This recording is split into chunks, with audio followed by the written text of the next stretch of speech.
এই জন্য আমরা শেরপুরের ময়দান থেকে জানায় দিতে চাই, এটা 95% মুসলমানের দেশ। এই দেশে ইসলাম আছে, কোরআন আছে, নবীর প্রেমিকরা আছে, আমার নবীর আশিক রাসূলরা আছে।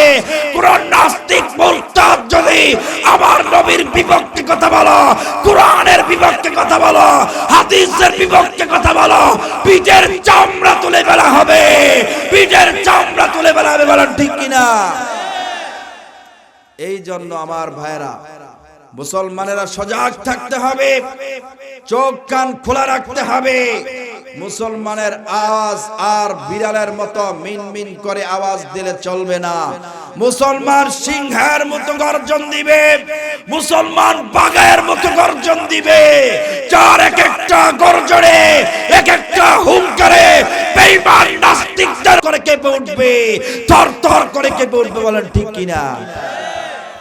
এই জন্য আমার ভাইয়েরা, অনেক মানুষ বর্তমানে বাংলার জমিনে আছে যারা আল্লাহকে নিয়ে কটূক্তি করে, আমার নবীকে নিয়ে কটূক্তি করে।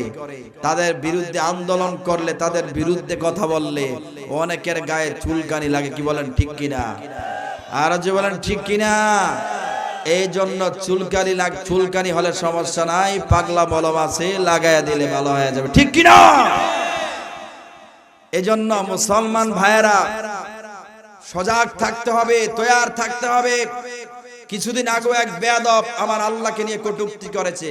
কত বড় নাস্তিক, চিন্তা করছেন?